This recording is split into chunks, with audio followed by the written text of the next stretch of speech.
So today we are here in front of Old Trafford of Manchester United, and I would like to speak a little bit about this great club. And the way I like to do it is through the pictures of historic Manchester United moments that happen to be on this wall. I think the best picture to start with is this one, the class of '92, so-called.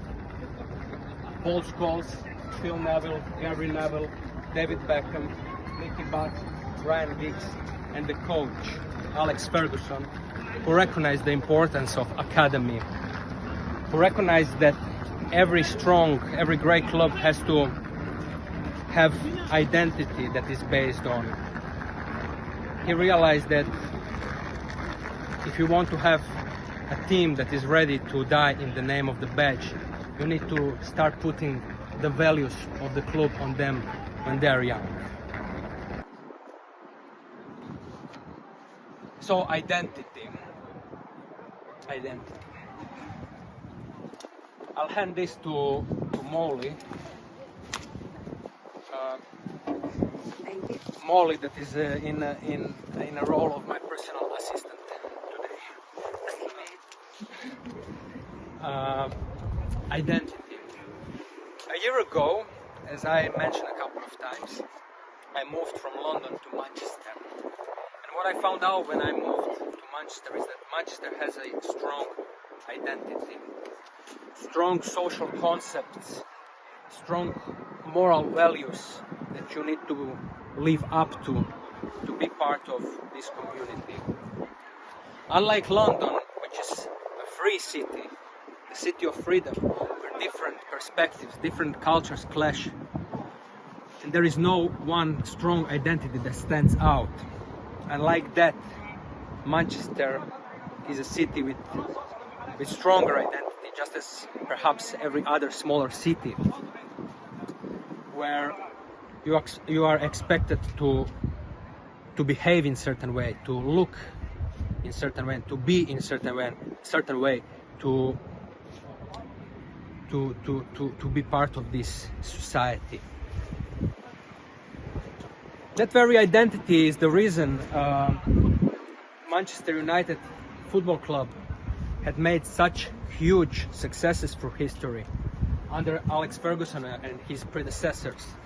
At the same time, London never had such a dynasty. Yes, there were big periods of Chelsea and Arsenal and some other clubs, but there was never a dynasty that ruled the football for 10-15 years as this guy did.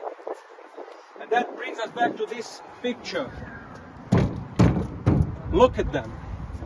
All the same uniforms, all the same haircuts, all the same smiles. They are very shaped from the very young age. There are certain behavioral patterns, certain social values that we expect from them, that are expected from them to live up to.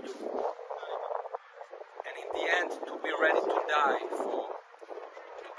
die for those values. And that's what makes Manchester United such a great club. At the same time, there is no freedom.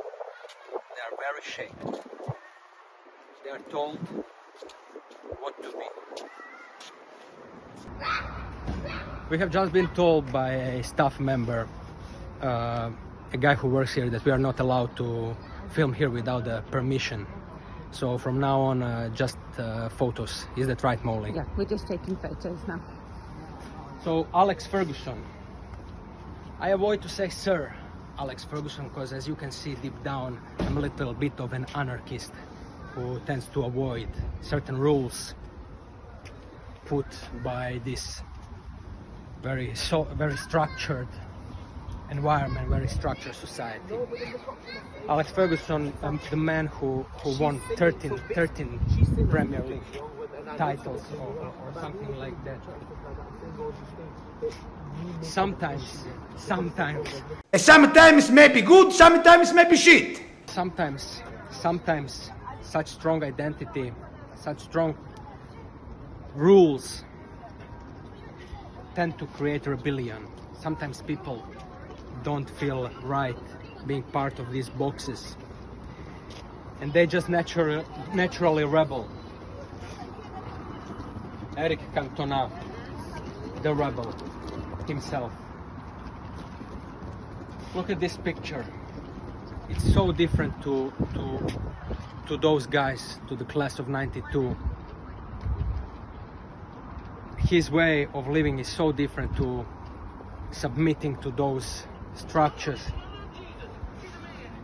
Look at Molly, how perfectly this picture is, how perfectly depicted he is in this picture. You can see everything in this picture. His I don't give a fuck attitude, basically. Long sleeves. Again, Molly, how do you call this? Collar. Collar. Of course it's collar, going upwards. Everything that defies really that identity created in that picture. The genius of Sir Alex Ferguson is that he let him be. He basically let him be. Ferguson didn't want to put him in those boxes, and The rest is history. And the rest is history.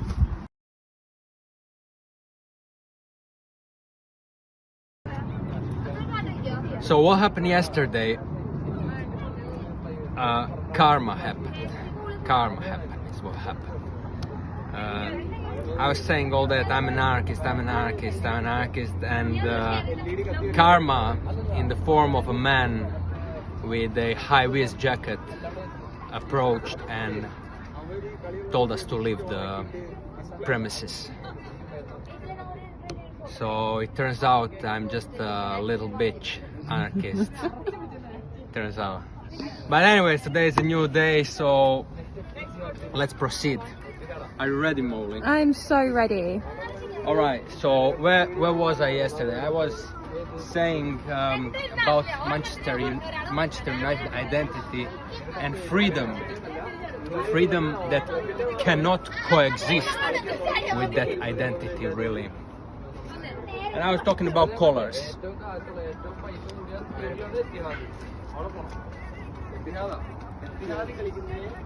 Let's move on.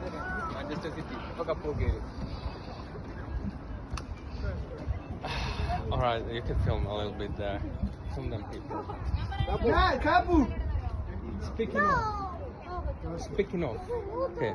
Speaking of colors, Manchester United is a working class club, a blue collar club. Back in the day, Manchester used to be known as Cottonopolis because all cotton from America, where enslaved Africans would pick it, they would send it here, from where different people with sirs in their titles would be sending raw cotton in the local cities of Lancashire,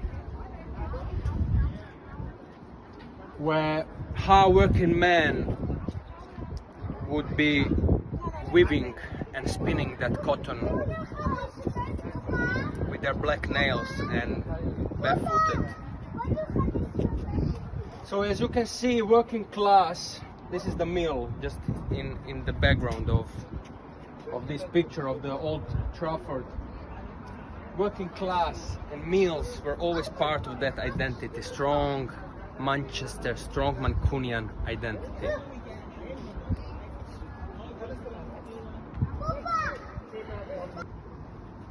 Working class mentality, working class identity is what brings us to this picture right here.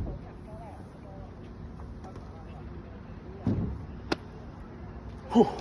Cristiano Ronaldo, a man who came to Manchester United at the age of 18. How he came here you can check out in my previous story, the one under highlights, from Portugal. He came here in 2003 with one mission to accomplish, one goal, and one goal only, and that was to become the best player in the world. That working class environment suited him well because, as he thought, he could only reach that level, he could only become the greatest if he put into work as nobody had done it before. And he shined in that environment. However, when he first came, that idea of him being the best was not as expressed just yet. If you remember, when he came at the age of 18, Cristiano Ronaldo was a trickster. He was a man who was doing dribblings, nutmegs, crossovers, juggling, second to none, really. He was creation. That was creation on the pitch. But as that idea of him being the best, I am the best, was growing and merging with this identity of Manchester United, working class identity, the less and less he was free to express the child in himself on the pitch, to express that creation. He was less and less creative, and more he was becoming a goal-scoring machine. A man who was chasing a record after record after record. His position on the pitch was shifting from the midfield slowly to the box, to the opponent's box. He was becoming more and more the merciless killer. That child that loves to play football was getting diminished, and more he was becoming a murderer. Look at this face. Zoom in more. Look at this face. Look at this posture. A panther. How did you say that? A panther. You did. Look at the wall. Look at the wall of Ports Place. These guys are literally shitting themselves. Look at this guy. Look where his foot is. He's protecting his life. Nico Kranjčar shitting himself completely. Gone. This guy hiding behind Nico Kranjčar. This guy hold his nuts as firmly as ever before. But it was unstoppable. It was one of the greatest free kicks ever. Top right bins. And the other one. What other one? The Newcastle one. Magpie? Anyways, this is Mourinho's Manchester winning Europa League in 2016, 17. Molly, what year was it? I'm not an encyclopedia. Molly is a fan of Tottenham, so she doesn't know much about winning. Let's go. Let's move. Let's move. Finish. 2008. Manchester United are winning the Champions League title in Moscow at Luzhniki Stadium. Hopefully I don't get censored by saying Moscow, but it did happen in Moscow. This picture was taken seconds after Edwin van der Sar saved Niklas Anelka's penalty. And as all these players are running towards Van der Sar to celebrate as a team, Ronaldo is not following. Ronaldo collapses on the ground and he has a moment for himself, a personal victory for himself, and particularly because he missed the penalty in this shootout. But as you can see, as these players are running there, as Ryan Giggs is running towards Van der Sar, he knows that he won this game in the name of the badge, in the name of Manchester United. Ronaldo never had this Manchester United identity as expressed.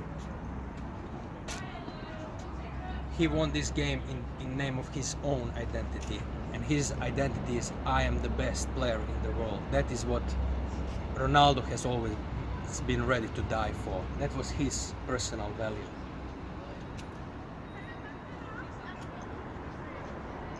Later that year, Ronaldo will win his first Ballon d'Or for the best player in the world. Later on in his career, he would won 4 more of Ballon d'Ors.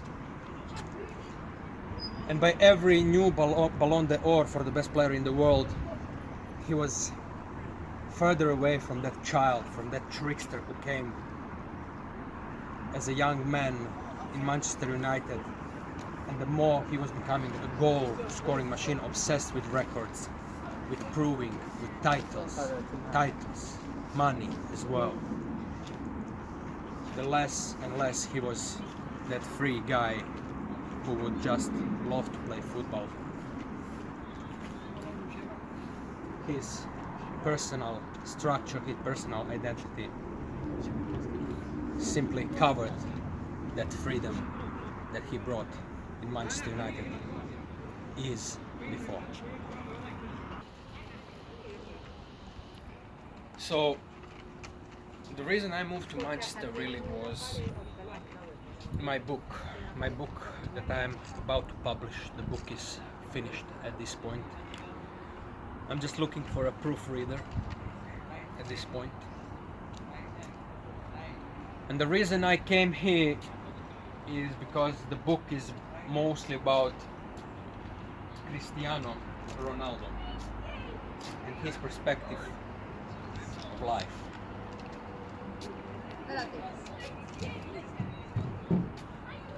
Three years ago, he came in 2021. He came to Manchester for his second time in his life. As he came as an accomplished player, but he was not yet ready to give up on his idea to be the best. Molly, is this picture against Tottenham? Is this Tottenham? I think so. I think this is Benteke and Højbjerg. Right. So if that is against Tottenham, this picture is taken in the moment when he's scoring a hat trick. But that hat trick was rather an exemption than a rule, because he was not doing good in his second time in Manchester. And the problem was that he couldn't accept that he was not doing well.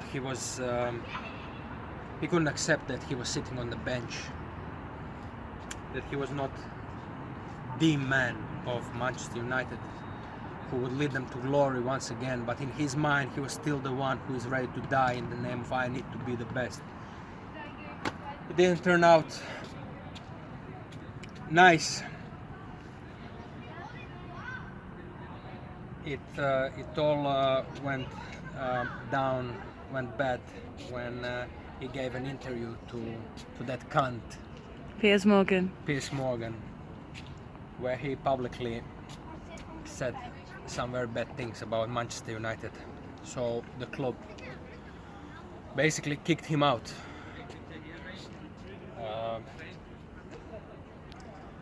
The club kicked him out. In particular, what he said about the club was that Manchester United had become a commercial club, which I believe, Molly, we can all agree with, because as you remember yesterday, we were also kicked out from these premises because they were worried we would film some sponsors or some marketing shit or some bullshit, some marketing commercial bullshit, basically. So yeah, that is the story of Cristiano Ronaldo in Manchester United.